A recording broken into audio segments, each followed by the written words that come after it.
गोस्वामी जी महाराज पूर्व प्रसंग में वर्णन किए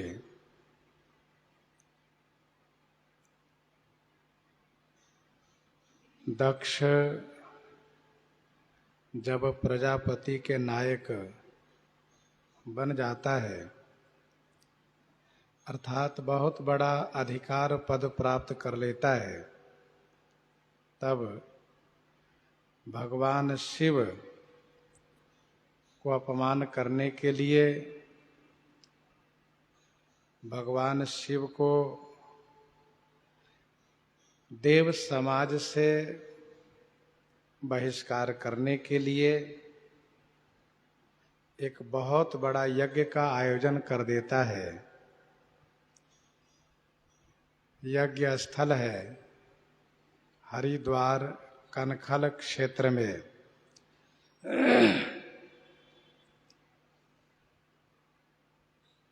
जितने ब्रह्मर्षि हैं, देवर्षि हैं, देवता हैं, सबको आमंत्रित करता है और सभी इनके यज्ञ में उपस्थित होने लगते हैं।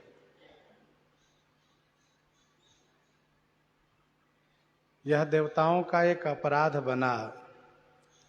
देवताओं को सोचना चाहिए था कि जिस यज्ञ में श्री ब्रह्मा जी विष्णु जी नहीं जा रहे हैं, शिव जी नहीं जा रहे हैं, वहां हमें भी नहीं जाना चाहिए।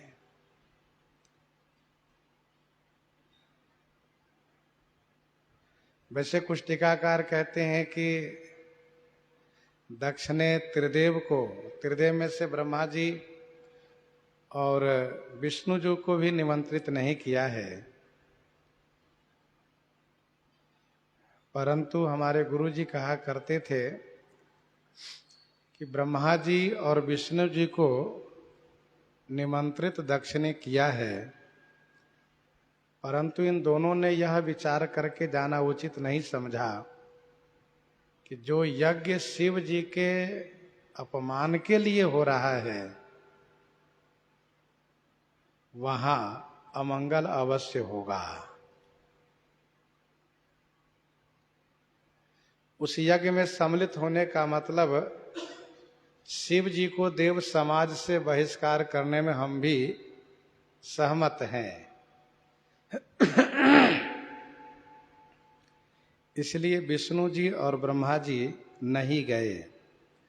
गोस्वामी जी ने कहा इन तीनों देव को छोड़ करके सब देवता विमान बना करके चले हैं। सती जी ने आकाश में देखा विमान को जाते हुए और फिर उस विमान में बैठी हुई देव स्त्रियां अनेक प्रकार से जो गीत गा रही हैं इसको श्रवण किया।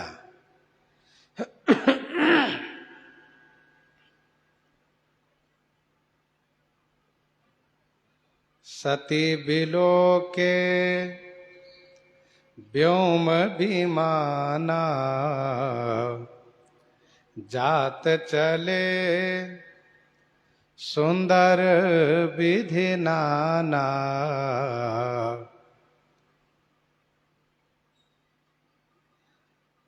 सती जी का मन कथा में लग नहीं रहा है, इसलिए उन्होंने आकाश में विमान को जाते हुए देखा।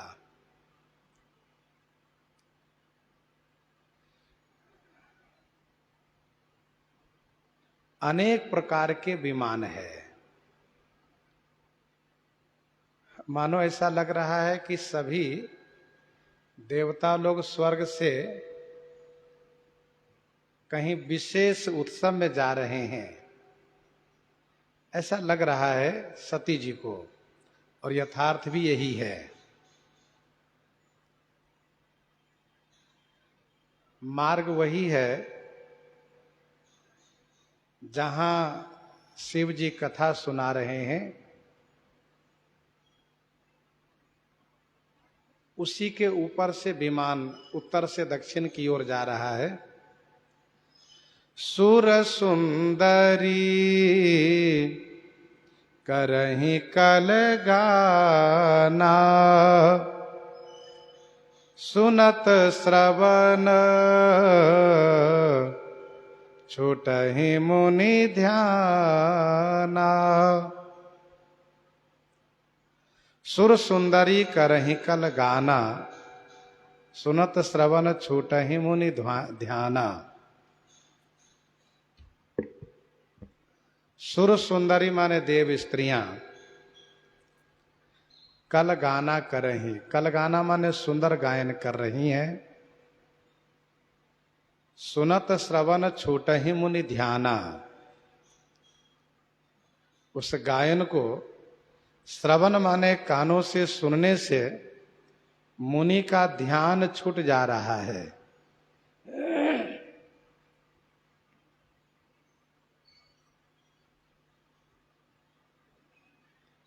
सुर सुंदरी करहि कल गाना, सुनत श्रवण छूटहि मुनि ध्याना। इस दोहे में सबका अलग अलग अपराध दिखाया जा रहा है। पहले अपराध दिखाया जा रहा है, फिर इन सबको दंडित होना बताया जाएगा। देवताओं का अपराध है कि त्रिदेव जहां नहीं जा रहे हैं वहां नहीं जाना चाहिए, फिर भी जा रहे हैं भंडारा पाने के लिए, दक्षिणा लेने के लिए।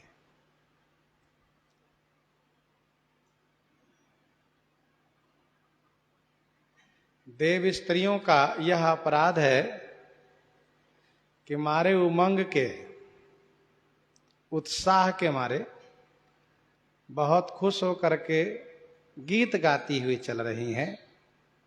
अरे उनको सोचना चाहिए कि इस कैलाश से लेकर के हिमालय के तलहटी में तमाम ऐसे मुनि महात्मा समाधि लगाए हैं, भजन साधना कर रहे हैं।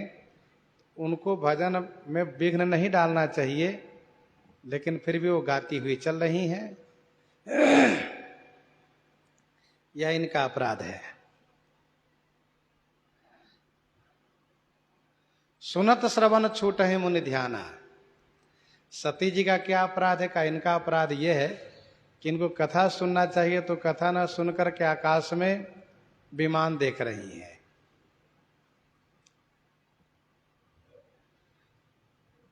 ये वह मुनि लोग हैं जिनकी समाधि संपर्क ज्ञात है, अर्थात चेतन समाधि है, इसलिए इनकी समाधि छूट जा रही है, इनका ध्यान छूट जा रहा है। यदि असंप्रज्ञात समाधि होती तो वह समाधि नहीं छूटती।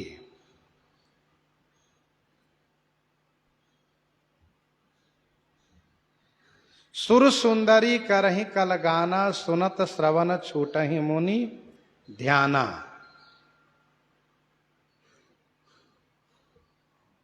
एक बात और ध्यान देना चाहिए,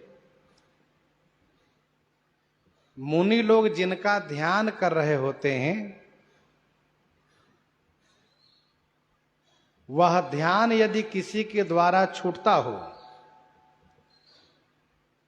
और फिर वह भगवान जिनका ध्यान कर रहे हो उनका दर्शन हो जाता है, तब तो ध्यान जिनके द्वारा छूटता है उनको पुण्य होता है, उनको कल्याण होता है, उनका लाभ होता है। और यदि ध्यान छुटाने के बाद उनके वह इष्ट देव, वह भगवान उनके सामने न हो तो यह उनके लिए हानिकारक होता है, उनका पाप हो जाता है।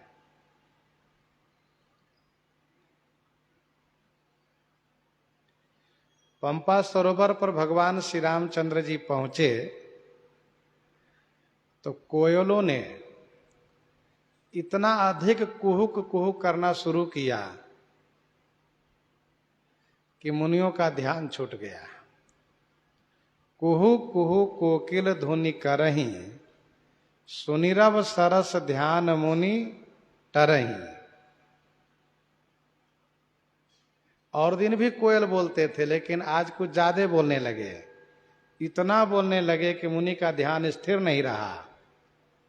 जैसे मुनियों ने अपना नेत्र खोल करके देखा तो श्री राम जी का दर्शन हुआ। तो मुनियों ने कहा, तुम्हारी वाणी इसी प्रकार से मीठी बनी रहे, तुम इसी प्रकार से कुहुकते रहो, लोगों को आनंदित करते रहो। अच्छा लगा।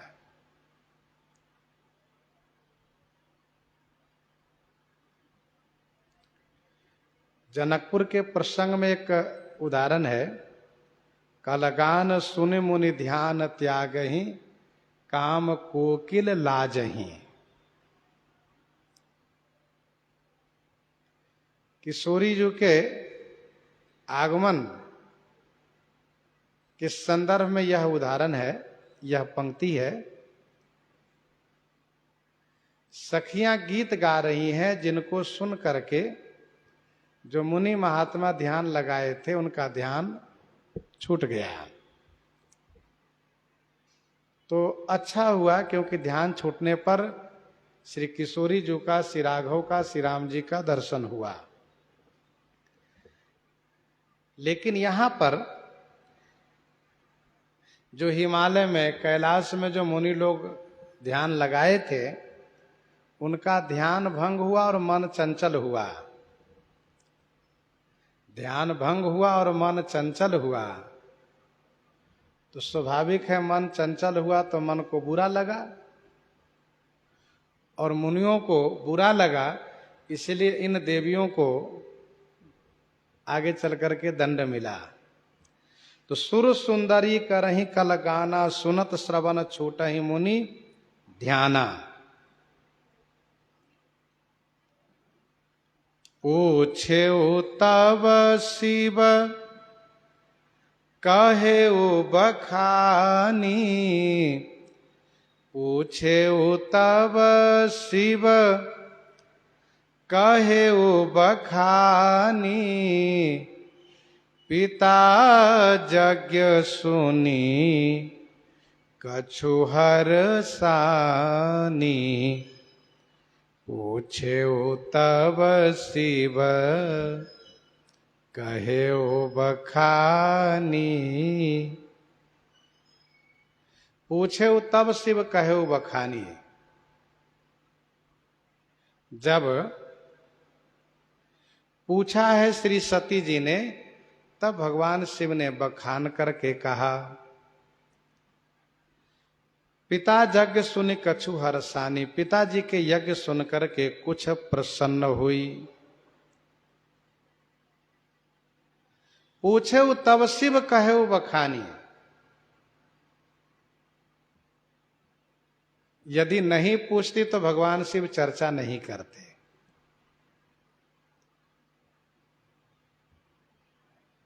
क्योंकि भगवान शिव तो जान रहे हैं यह यज्ञ क्यों हो रहा है, चर्चा करने कोई बात ही नहीं थी। लेकिन कथा के प्रसंग में उसी बीच में श्री सती जी ने पूछा, स्वामी ये विमान कहाँ जा रहे हैं, ये देवता लोग, देवियां हैं, ये सब कहाँ जा रहे हैं। तब भगवान शिव ने बखान करके कहा, देवी सती, तुम्हारे पिता श्री दक्ष यज्ञ कर रहे हैं, और उसी यज्ञ में यह सब देवता लोग भाग लेने जा रहे हैं। सब देवता आमंत्रित हैं, उसी यज्ञ में जा रहे हैं। तो पिताजी के यज्ञ सुन करके कुछ प्रसन्न हुई। यह श्री सती जी का पिताजी में प्रेम देखा गया कि कुछ प्रसन्न हुई। अच्छा, कुछ प्रसन्न हुई, पूरा नहीं। क्यों? क्योंकि मन इस समय में दुखी है, और दुखी मन में बहुत प्रसन्नता नहीं हो सकती है। पिता यज्ञ सुनि कछु हरसानी।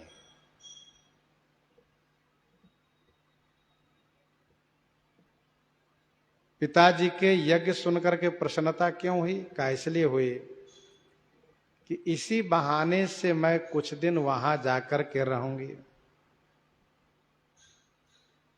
और वैसे भी यह नारी जाति की प्रकृति में है, स्वभाव में है कि मैके की बात सुनकर के वह प्रसन्न होती हैं।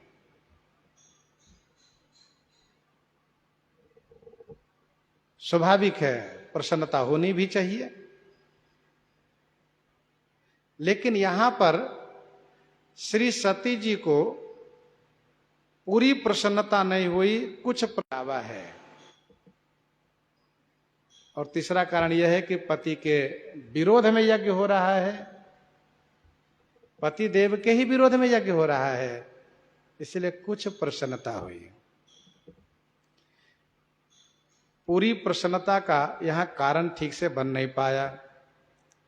मन में सोचती हैं, जाऊं मैं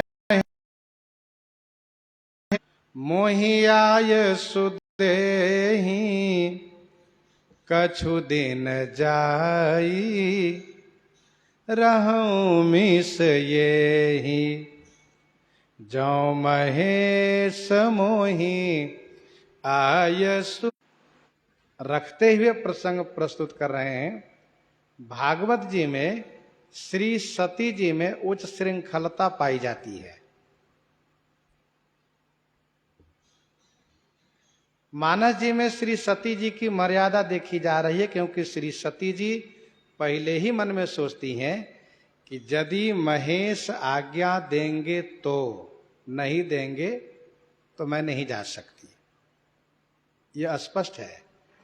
और भागवत जी में श्री सती जी में यह बात नहीं है, वह अकेली ही चल पड़ती हैं। प्रसंग वहां आप पढ़ सकते हैं। जबकि यह उचित नहीं है एक पतिव्रता नारी में। जौ महेश मोहि आय सुदेही, जौ माने यदि महेश मुझे आज्ञा देंगे तो कुछ दिन जाकर के इस बहाने से मैं रह लूंगी। किस बहाने से? इसी यज्ञ के बहाने से। स्त्री के लिए दो ही स्थान उपयुक्त है, पति के घर व पिता के घर। तीसरा स्थान उनके लिए उपयुक्त नहीं है। पति से परित्यक्ता है, पति परित्याग किए हैं, इसलिए कुछ दिन पिता के घर में रह करके समय बिताना चाहती हैं। क्योंकि एक जगह दुख के दिन बिताने में बहुत बोझ महसूस होता है, बहुत भारी लगता है।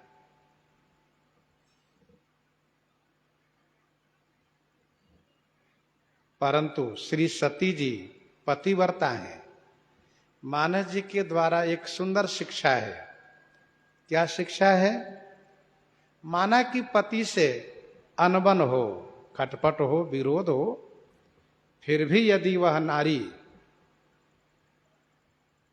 परिवार की मर्यादा को, अपनी मर्यादा को ध्यान में रखती हैं, तो वह पति की आज्ञा के बिना मैके भी न जाए। यह सुंदर शिक्षा मानस जी में इस प्रसंग से दी जा रही है।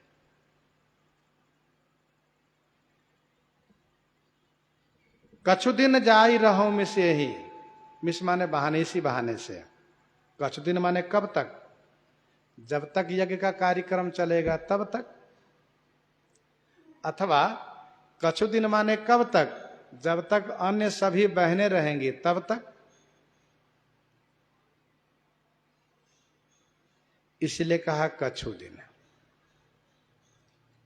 क्योंकि मातु पिता भ्राता हितकारी, मातु पिता भ्राता हितकारी, मित प्रद सब सुनो राजकुमारी, मित प्रद सब सुनो राजकुमारी। मित प्रद यानी सीमित सुख देने वाले हैं माता पिता और भ्राता।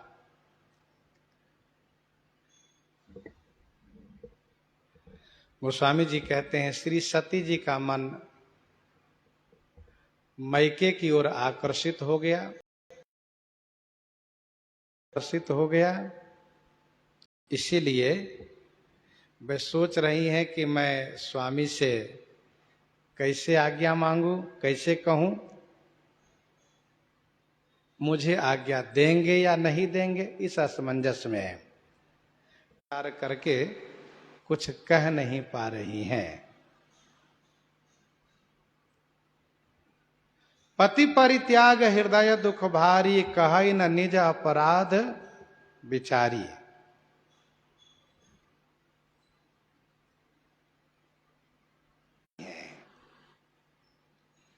निज अघ समुझि न कछु कही जाई। अपना अपराध को स्वामी आपने मुझे क्यों परित्याग किया है, ये भी कहने की हिम्मत नहीं है। फिर भी श्री सती जी का मन मैके की ओर बहुत प्रभावित है, आकर्षित है। तब उन्होंने बोली सती मनोहर बानी, भय संकोच प्रेम रस सानी। बोली सती मनोहर वाणी। श्री सती जी भय संकोच प्रेम रस सानी मनोहर वाणी बोली। बहुत मीठी वाणी से बोली, मन को हरने वाली वाणी से बोली। वाणी में भय भी है, संकोच भी है और प्रेम भी है। ध्यान दीजिएगा, भय क्या है? भय ये है कि जौ महेश मोहि आयसु, यही भय है। आज्ञा मिलेगी तो जाएंगे, नहीं तो नहीं जाएंगे।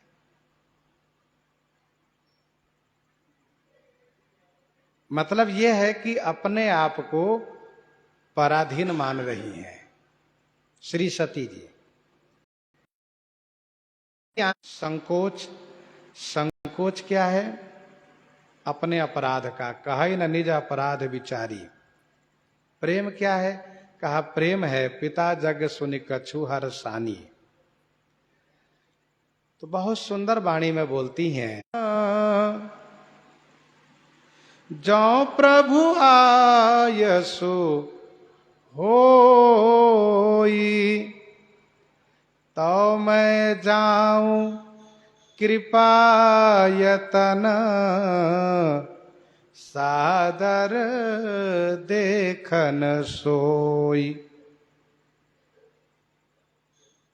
प्रभु पिता के भवन में परम उत्सव हो रहा है। जो माने यदि आपकी आज्ञा हो, आयसु हुई, हे कृपायतन, कृपा के स्थान, तो मैं सादर देखन जाऊं।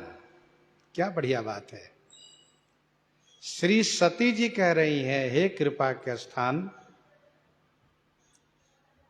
मैं आदर पूर्वक देखने जाना चाहती हूं। आदर पूर्वक का मतलब मैं यज्ञ में शिव पत्नी की भांति जाऊं, भवानी की तरह जाऊं, सम्मान पूर्वक। ऐसा न हो कि पति से खटपट हुआ, गठरी बांध के चल पड़ी मई के, वह बात न हो।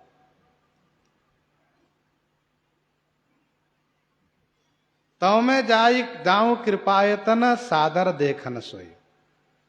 ये सती जी की प्रार्थना है, सती जी का निवेदन है।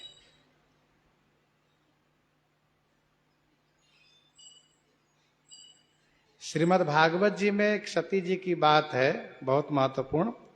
वे कहती हैं, स्वामी उस यज्ञ में वे भी जा रहे हैं। कौन? जिनका मेरे पिता से कोई संबंध नहीं है।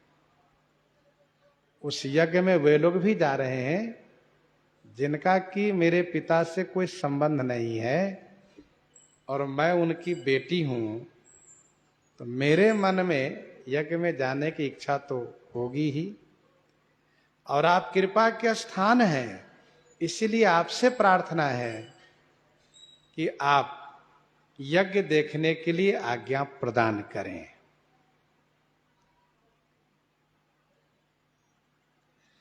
पिता भवन उत्सव परमा जौ प्रभु आयसु होई। स्त्री पिता के घर दो तरीके से जाती है, या तो पिता के घर से बुलावा हो, पिता या भाई उनको लेने आते हो, ये है एक तरीके से। दूसरा तरीका ये है कि पति उनको साथ में लेकर के उनके घर पहुंचाते हो। यहां पर स्थिति ये है कि पिता की ओर से बुलावा नहीं है। पिता की ओर से बुलावा नहीं है, किसी को आना तो बहुत दूर की बात है, किसी बुलावा ही नहीं है, आमंत्रण ही नहीं है। और रही बात पति पहुंचाने जाए, तो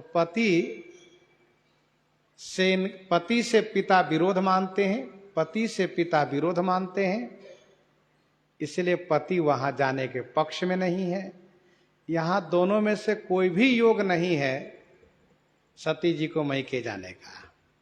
न वहां से कोई लेने आया है, न बुलावा है, और न यहां से शिव जी जाने के पक्ष में है, क्योंकि इनका वहां पर आमंत्रण नहीं है, निमंत्रण नहीं है। इसीलिए श्री सती जी कह रही हैं कि मैं जाना चाहती हूं, आप मुझे भेजिए। और आप मुझे भेजिए का मतलब आप सम्मान पूर्वक भेजिए, अपने गणों के साथ, अपने परिकरों के साथ मुझे भेजिए, मैं सम्मान पूर्वक जाऊं। भगवान शिव आगे इस बात को कहेंगे, यद्यपि मित्र प्रभु पितु गुरु गेहा, जाइए बिनु बोले हूं न संदेहा।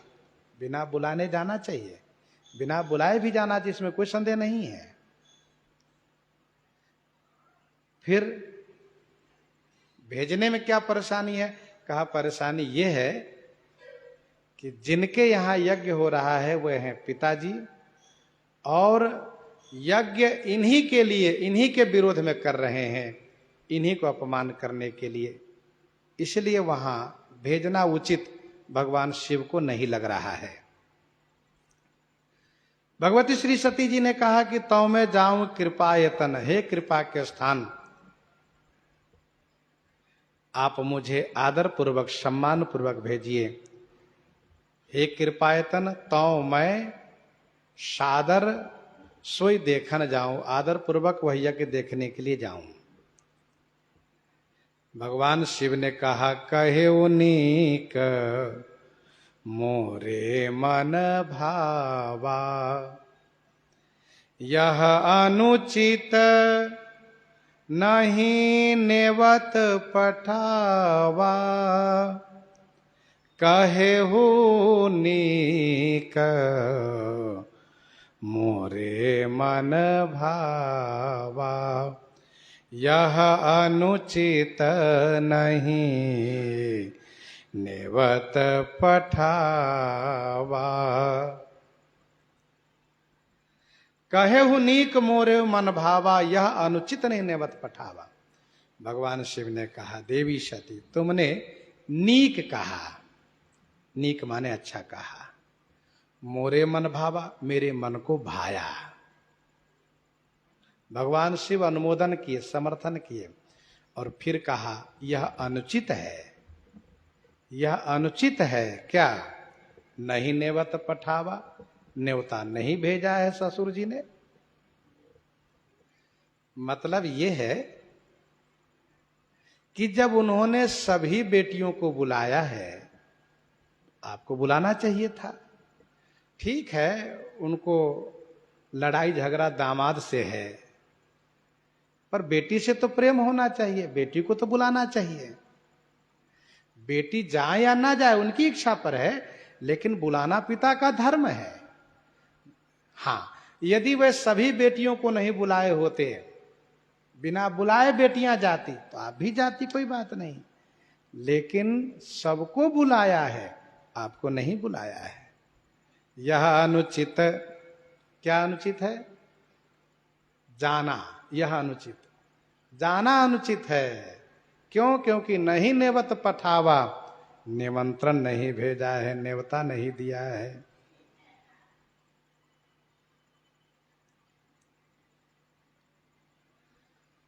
महापुरुषों का यही स्वभाव रहा है कि पहले किसी की बात को समर्थन करके फिर बाद में खंडन करना, अपनी युक्ति से, अपनी बुद्धि से, अपनी विद्या से। किसी की बात को तुरंत खंडन कीजिए तो जान लीजिए कि आपकी बात को भी वो तुरंत खंडन करेगा।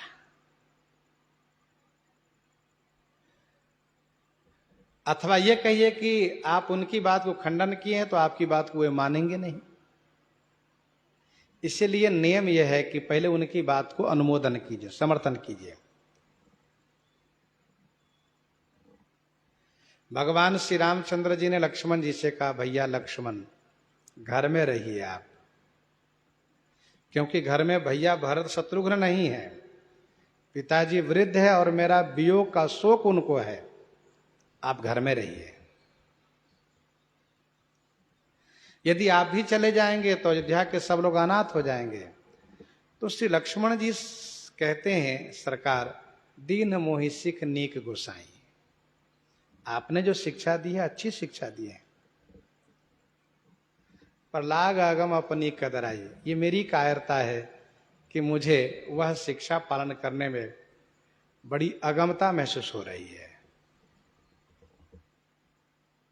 और फिर श्री लक्ष्मण जी ने अपनी बातें कही है तो श्री राम जी ने कहा, चलिए फिर मेरे साथ आप, यही एक तरीका है।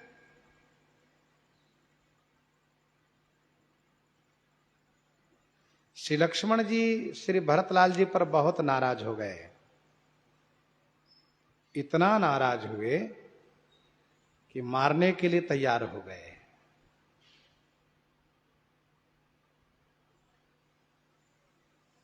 चाहे कोई भी सहायक में आ जाए, किसी को नहीं छोड़ूंगा। आकाशवाणी ने इनको शांत किया तो भगवान श्री राम जी ने इनकी बात को अनुमोदन करते हुए कहा, कही तात तुम नीति सुहाई, सबते कठिन राजमद भाई। भैया तुमने बातें जो कही अच्छी कही। कही तात तुम नीति सुहाई, सबते कठिन राजमद भाई, जो अचमत निरुपमात ते नाइन साधु सभा जैसे। और फिर इसके बाद श्री राम जी ने खंडन किया, भरत ही हो ही न राजमद, भरत को राजमद हो ही नहीं सकता कभी। तो प्रसंग वहां पर हम लोग श्रवण करते हैं। श्री भरतलाल जी को अयोध्या जी के राज सिंहासन ग्रहण कराने के लिए मंत्री, गुरुजी, माता सभी ने कहा, और श्री भरतलाल जी ने सबकी बात को पहले समर्थन किए। मोहि उपदेश दिन गुरु नीका, प्रजा सचिव सम्मत सबही का, मात उचित धरी आय सुदिन्हा, और मैं भी अवश्य शीश धरी चाहूं किन्हा, क्योंकि गुरु पितु मातु स्वामी सिख पाले, बहुत कल्याणकारी है। लेकिन श्री भरतलाल जी इसके बाद कहते हैं कि अब तुम विनय मोरी सुन ले हो, अब मेरी बात सुनिए, फिर आप जैसा कहिएगा वैसा हम करेंगे। ये तरीका है। कुछ लोगों ने कहा कि जब भगवान शिव कह दिए कहे नीक, अनुमोदन कर दिए, तो फिर उचित अनुचित का विचार कहां रहा? इसका उत्तर यह है कि ऐसा नहीं, पहले समर्थन, पहले अनुमोदन, फिर खंडन, ये तरीका है, शास्त्रीय विधि है।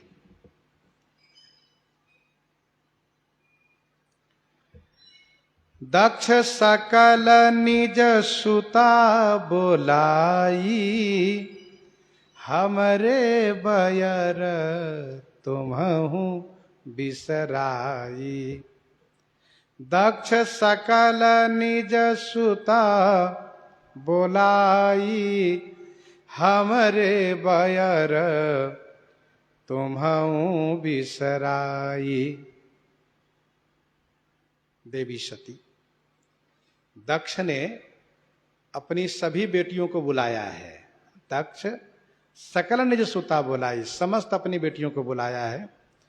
हमरे बयर तुम्हु बिसराई, हमसे बैर मानते हैं वे, पर तुम्हें भी भुला दिया। मतलब अरे वे आपके पिता हैं, उनको चाहिए था कि आपके प्रेम के कारण मेरे विरोध को भुला देते। चलो ऐसा ही है, लेकिन मेरी बेटी के पति है इस नाते से बैर विरोध भुला देते हैं। आखिर है मेरा जमाता ही।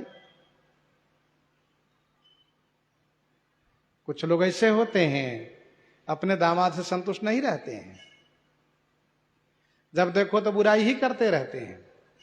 लेकिन अब बेटी के नाते कहते हैं हमारी बेटी है, बेटी का ससुराल है, बेटी खुश है तो कोई बात नहीं। तो पिता का धर्म है बेटी के प्रेम के नाते जमाता के अपराध को भुला दें। लेकिन यहां उल्टा दक्ष ने किया है, हमारे बैर के कारण तुम्हें भी भुला दिया है। हमरे बैर तुम्हु बिसराई। दक्ष सकल निज सुता बोलाई। सकल सुता, पुराणों में कहीं 16 की बात कही गई है, 16 बेटी है दक्ष की, कहीं कहीं 24 बेटी की नाम गिनाया गया है। और इतना ही नहीं, कहीं कहीं 60 बेटी के बारे में बताया जाता है। 16, 24, 60 पुराणों में सबका विवरण ब्यौरा दिया गया, विवरण दिया गया है, कौन कौन बेटी कहां ब्याही गई है। दक्ष यों ही प्रजापति नायक नहीं बनाए गए हैं, इनके द्वारा संसार का, सृष्टि रचना का बहुत विकास हुआ है। हमरे बैर तुम्हों बिसराई। कब से हमसे बैर मान लियो, भी सुन लो। ब्रह्म सभा हम सन दुख माना, तेहि ते अजहु करहि अपमाना, तेहि ते अजहु करहि अपमाना। ब्रह्म सभा हम सन दुख माना। ब्रह्मा जी की सभा में हमसे दुख मान गए। तेहिते अजहु करहि अपमाना। तेहिते माने इसी से, अजहु माने अभी भी अपमान करते हैं। तेहिते अजहु करहि अपमाना। देखो,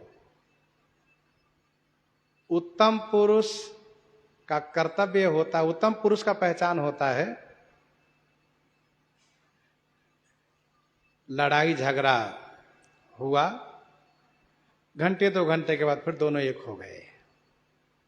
मध्यम पुरुष वो है कि उसको कुछ देर बनाए रखते हैं, और नीच पुरुष वे होते हैं कि उसको गांठ बांध लेते हैं, इस जन्म ही नहीं अगले जन्म के लिए। दोहाबली में गोस्वामी जी ने लिखा 352 में, दोहाबली 352 में, उत्तम मध्यम नीच गति, उत्तम मध्यम नीच गति पाहन सिकता पानी, उत्तम मध्यम नीच गति पाहन सिकता पानी, प्रीति परीक्षा तिहुन की बैर व्यतिक्रम जानी। तो दक्ष नीच पुरुष में से है। इतने वर्ष बीत गए, आज भी वह शंकर जी से विरोध मानता है। और विरोध ही नहीं, अपितु शंकर जी के विरोध में यज्ञ ही कर रहा है। बताओ कितने लंबे समय के बाद अभी भी विरोध मान रहा है। कुछ नीच लोग ऐसे होते कि अपने बदला नहीं ले पाए जीवन में, तो बेटे नाती पोता से कह जाते, देखना बेटा उसको छोड़ना मत। हाँ, तुम न ले सको बदला तो अपने बेटे से कह जाना। उसमें से दक्ष है। ये तो अपने जीवन में बदला लेने की भावना में यज्ञ कर रहा है। ब्रह्म सभा हम सन दुख माना, तेहते अजहु करई अपमाना। अजहु माने अभी भी अपमान करता है वो, और यज्ञ भी अपमान के लिए ही हो रहा है।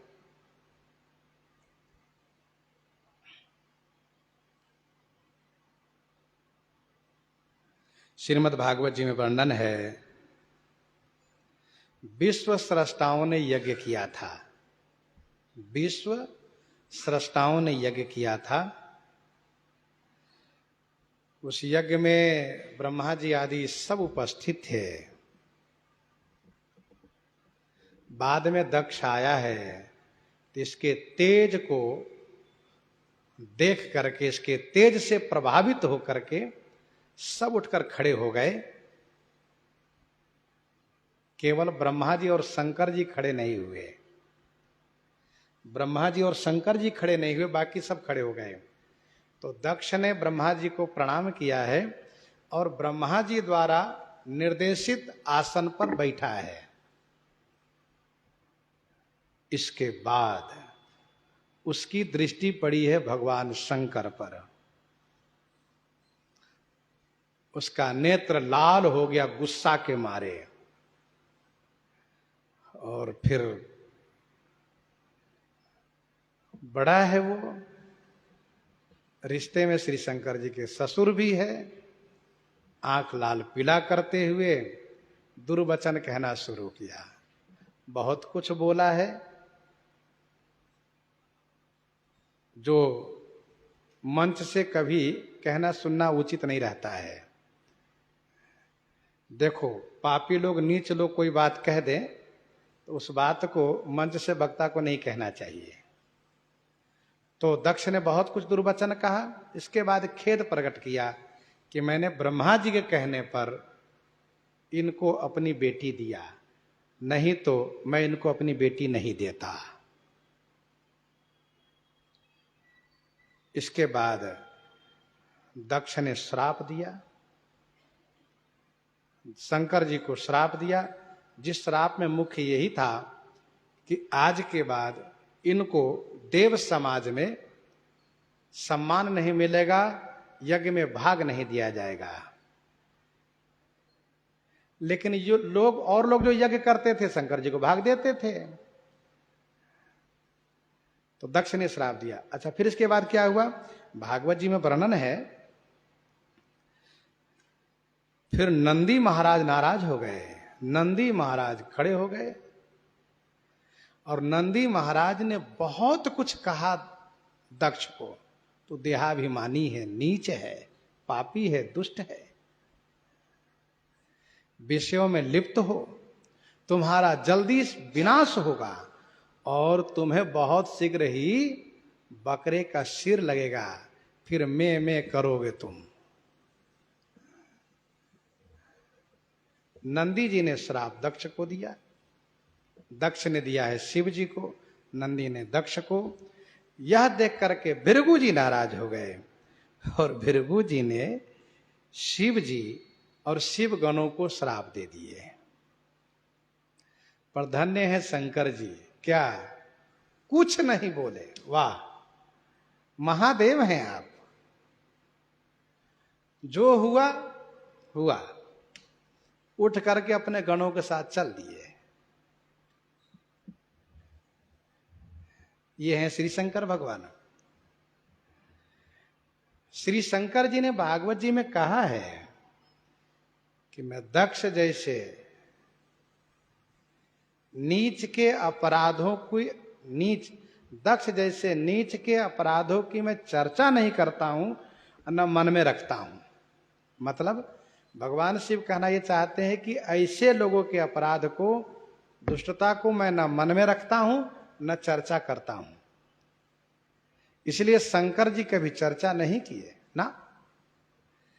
भगवती सती से आज कह रहे हैं, बताइए, पत्नी है उनकी, विरोध का लंबा समय बीत चुका है, लेकिन आज कह रहे हैं, अभी तक उन्होंने नहीं कहा। इसका मतलब यही है कि उनकी विरोध की बात को मन में नहीं रखते हैं। अच्छा, कुछ बड़े लोग होते हैं, महापुरुष गंभीर होते हैं, जहां जो बात हो यही छोड़ के चल देते हैं, मन में नहीं रखते हैं।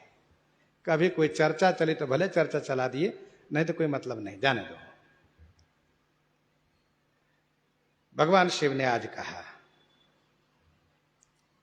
ते ही ते अजहु करही अपमाना, इसलिए देवी सती जौ बिनु बोले जाहु भवानी, रहे नशील स्नेह न कानी, जौ बिनु बोले जाहु भवानी। हे भवानी, जो यदि बिना बुलाए वहां आप जाती हो, रही न शील स्नेह न कानी, न शील रहेगा, न स्नेह रहेगा, न कानी माने मर्यादा रहेगी। तो मेरे विचार से आप मत जाओ। देखो, शिव जी की महानता है। मानो शिव जी ये दिखा रहे हैं, खटपट अपनी जगह है, अनबन अपनी जगह है, लेकिन जो यथार्थ हो वह कहना चाहिए। और फिर ऐसी स्थिति में पत्नी को मैके जाने की अनुमति नहीं देनी चाहिए। इसलिए भगवान शिव एक पति के आदर्श को अपनाए हुए हैं और श्री सती जी पतिव्रता के आदर्श को अपनाई हैं। दोनों अपने अपने आदर्श पर हैं और इसलिए श्री रामचरितमानस जी से सबको शिक्षा मिलती है। भगवान शिव ने स्पष्ट कहा, दूसरे कोई पति होते कि जाओ, तुम्हारी इच्छा, चली जाओ, कौन मना किया तुमको। लेकिन भगवान शिव ने ऐसा नहीं कहा, क्योंकि भगवान शिव मानो ये कहते हैं कि मैंने केवल तुम्हें इस तन के लिए परित्याग किया है। इसका मतलब ये नहीं कि आपके परम प्रेम को मैंने परित्याग किया है। परम पुनीत न जाई तजी किए प्रेम बड़ पाप। प्रेम अपनी जगह है, कर्तव्य अपनी जगह है। तो रही न शील स्नेह न कानी, न शील रहेगा, न स्नेह रहेगा, न कानी माने मर्यादा रहेगी। भगवान शिव कहते हैं, इन लोगों के यहां बिना बुलाए जाना चाहिए, अच्छी बात है, लेकिन वहां कोई विरोध माने तो जाने पर भला नहीं होता है। लेकिन यहां वही विरोध मान रहे हैं जो स्वयं पिताजी है, इसलिए मेरे विचार में वहां मत जाइए। भगवान शिव बहुत प्रकार से भी समझा रहे हैं, ना जाने देने के पक्ष में है। आगे जो बातें होती है, जिस प्रकार से श्री सती जी के हठ को देख करके उनको फिर विदा करते हैं, सो चर्चा आगे करेंगे। प्रसंग को यहीं पर हृदयंगम करते हैं और आइए श्रवण करते हैं 2-4-5 मिनट में रथ यात्रा के संदर्भ में। प्रतिवर्ष आषाढ़ शुक्ल पक्ष द्वितीया को रथ यात्रा महोत्सव